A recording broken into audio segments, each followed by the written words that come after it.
بسم الله الرحمن الرحيم. السلام عليكم ورحمة الله وبركاته. النهاردة هنعمل شكل جديد من فازات أو من قصيص الزرع زي ما حضراتكم طلبتوا في التعليقات. المكونات النهاردة هتبقى بسيطة جدا، عبارة عن جوانتي. هنعلم علامة كده، علامة دايرة،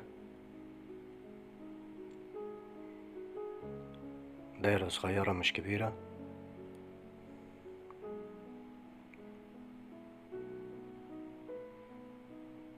تمام.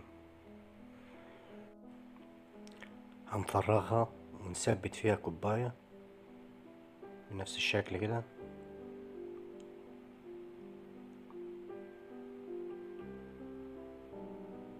ونجيب بعض الزيت أو الفازلين وندهن الكوباية من تحت بحيث ان هي تعمل عازل بينها وبين الاسمنت اللي احنا هنضيفه في الجوانت.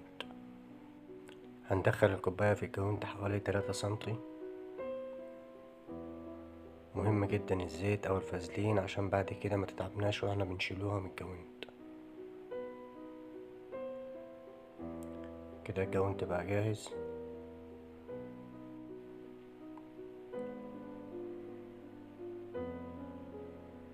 هنجيب كيلو اسمنت، كيلو اسمنت اسمر.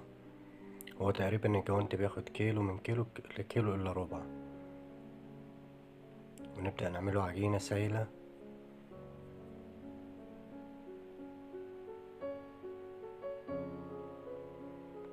اهم حاجة ما تكونش ناشفة عشان خاطر الجوانت وانت بتفرغه ما يتكسرش، الصوابع ما تتكسرش. بنفس القوام كده. هنبدأ نثبت الكوباية بأي حاجة عندك، بخيط، بأستك.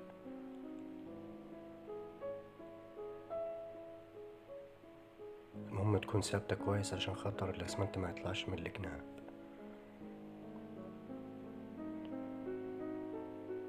نبدأ نصب الأسمنت في الجوانت واحدة واحدة.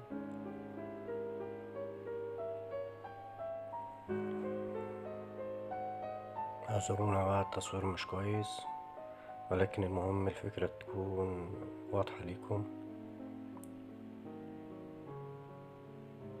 أيوة، واحدة واحدة. أهم شيء ونملى الصوابع ونفضيها من الهواء ونسيبه يومين ينشف، يومين أو 3. نبدأ نفنش الكوباية يمين وشمال يمين وشمال، وبعد كده نرفع لفوق عشان ما تتكسرش وتعور حد. يمين وشمال ونرفع فوق. تمام.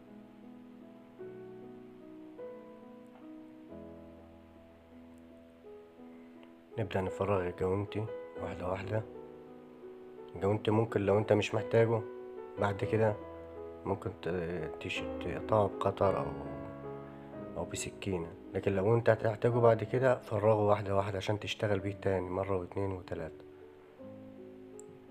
طبعا ده لو هتعمله مشروعك ما ينفعش ان انت تجيب جوانتي ب15 جنيه، وعشان فكرة واحدة هتضيع 15 جنيه. لا، انت بتشغله مرة واتنين وتلاتة عشان تستفاد بيه. حابب اوضح نقطة مهمة جدا للناس اللي عايزة تعمل مشروع. القناة دلوقتي انا هنزل عليها مثلا 50 فكرة. انت ممكن تستغل ال50 فكرة دولت وتعملهم، يعني تعمل 50 فكرة. الافكار كلها هتبقى كلها اعادة تدوير لحاجات موجودة في البيت وانت مش بتستغلها. انت ممكن تستغلها، يعني انت هتبدأ مشروعك بدون اي تكاليف. وبالنسبة للتسويق ده سهل جدا، انت ممكن تعرض منتجاتك ديت كلها في معرض او تسوق لها اونلاين. بس انت ابدأ وتوكل على الله، وربنا يرزق الجميع يا رب.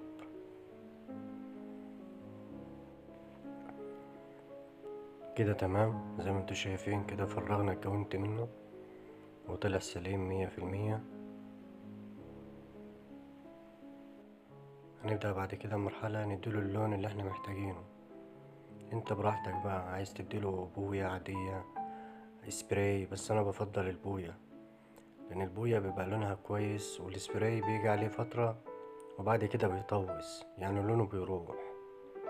فانت عشان تطلع منتج لازم تطلع منتج كويس. لو هتدهنه بوية هتديله الوش الاولاني ابيض سادة، وبعد كده تحط اللون اللي انت عايزه. بالنسبة للألوان دي بترجع ليك انت، يعني لو عندك لمسة جمالية بتطلع أحسن من الشغل ده بكتير. كده اخد وش أبيض، هنسيبه لحد ما ينشف ساعة أو ساعتين.